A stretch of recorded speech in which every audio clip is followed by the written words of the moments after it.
Hi, I'm Dave Chilton. You may not know me at all. You may know me as the author of The Wealthy Barber and The Wealthy Barber Returns. Though if you know me, it's most likely as a dragon on Dragon's Den. I'm sure you're familiar with the show where venture capitalists are pitched by businesses looking for financing, huge hit in many countries, and of course known as Shark Tank in the US. Interestingly, Shark Tank started a year after Dragon's Den had in Canada and borrowed two of our stars, Robert Herjavec and my buddy Mr. Wonderful Kevin O'Leary.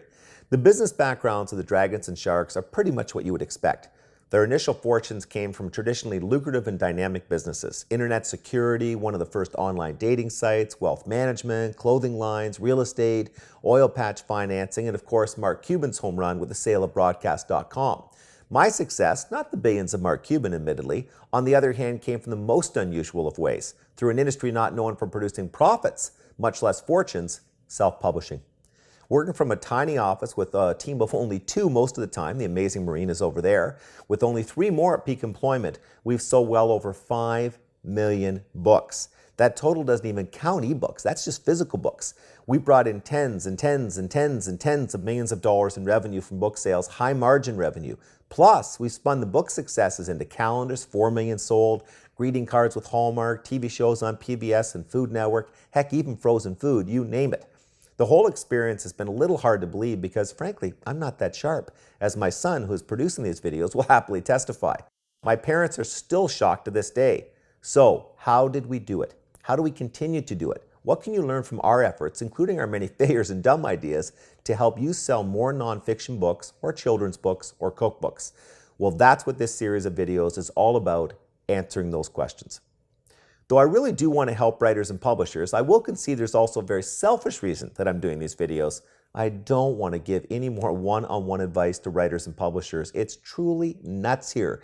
We get 1,000+ calls a year, no exaggerating, from writers, some starting out, many famous, to publishers, from indies to 100-year-old firms, looking to learn how to sell more nonfiction books. We've honestly returned every call, every single call, and offered tips and ideas, always for free.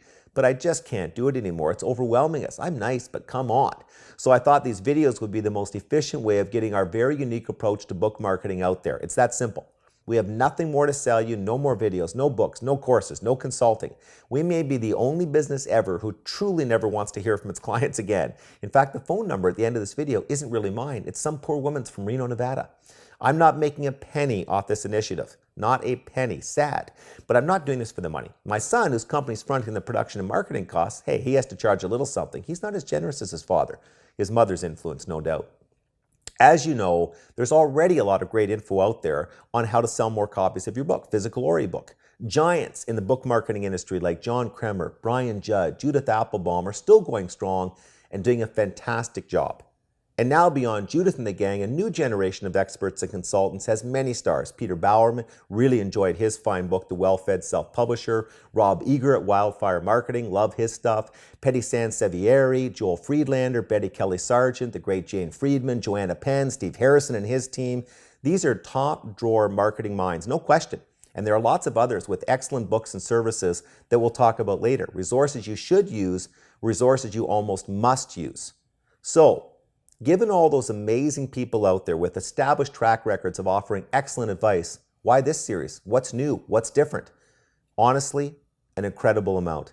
Yes, I'll probably repeat a few of the things that they have said, but even then, it'll be with a new spin, an angle others may have overlooked. However, most of our approaches really are unique. Essentially, there are 5 things we focus on to create our success. Number 1, we mix conventional marketing ideas together in unusual ways. It's the combinations that often create the magic. Number 2, we have a strange number of very creative approaches to executing ideas. Telling people they need to generate a lot of media is one thing. Giving them examples of weird and wonderful ways to do it is quite another. Subtle deviations from the normal approaches often lead to dramatically better results. The abilities to stand out and to persuade are an area of great focus. Number 3, we steal. We're constantly taking ideas from other industries and applying them to publishing. This has been crucial to our success. Last year, for example, we borrowed from the Netflix model to sell over 1 million ebooks in one deal. Crazy. My son came up with that idea, and he's only 7. Kidding, he's 26. Number 4, we find partners, companies that can help us to reach our target audience.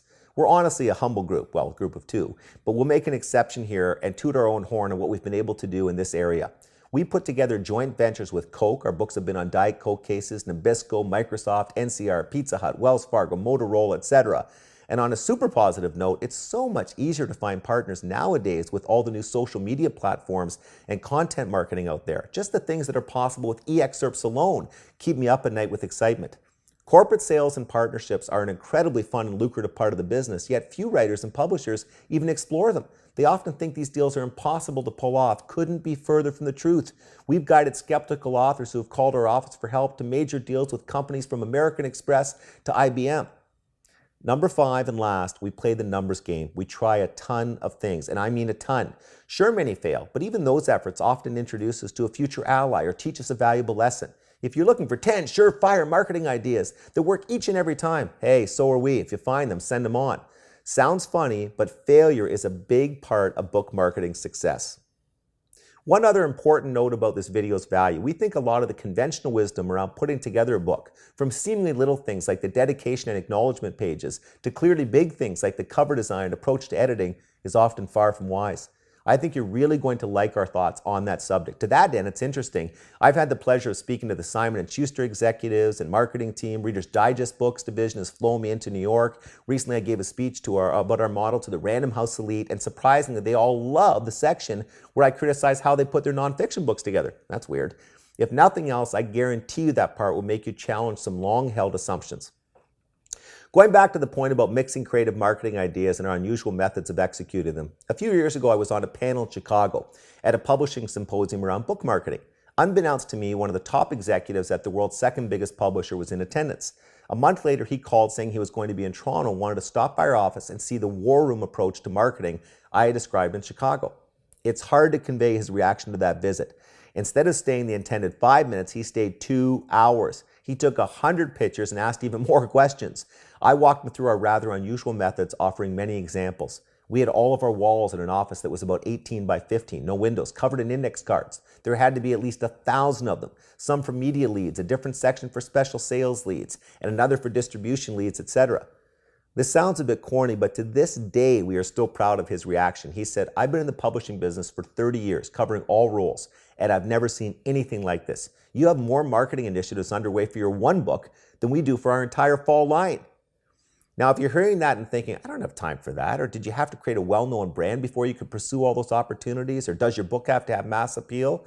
Fear not. Remember, we really do work out of a tiny little office. Again, there have only been 2 of us for many of the years that we've been in business, and I've seldom here. Big or small, full-time or part-time, mass appeal physical book or niche ebook, these ideas will help greatly. Will they sell you tens of thousands or millions of books? I hope so, but I have no idea. I haven't seen your book. But I do know that if you use them, they will sell you a lot of copies you wouldn't have otherwise sold, and you'll enjoy the process immensely. We've seen it over and over and over again with people we've helped, including many part-timers with basement projects. This sounds a bit Tony Robbins-like, a great book marketer, but I really think we bring a different attitude, a completely different mindset to nonfiction book marketing. In fact, that's why we chose to make a video over a book. I love books, obviously, but the video approach captures, we hope, our enthusiasm, our energy, that mindset more effectively. Really, this might sound a bit dramatic, but we're confident our passion for book marketing in general, and for our unusual methods specifically, will be contagious. Selling books is hard. It takes a bias to action. It takes relentlessness. There will be a lot of rejection. Grit and determination, these are vital qualities. But the good news is that this is fun. It really is. All the moving parts start acting as gears and helping to propel things forward. Successes, even small successes, beget more successes. The compounding effect kicks in. Plus, there's a huge sense of accomplishment putting this puzzle together. And hey, growing revenues is cool too. Really cool. Look, because of Dragon's Den, I'm involved in 30 plus businesses, now in all kinds of industries, but nothing is or has been more fun and rewarding than getting a good book, a book you truly believe in, into the hands of the people who could benefit from reading it. Nothing. That's what these videos are all about.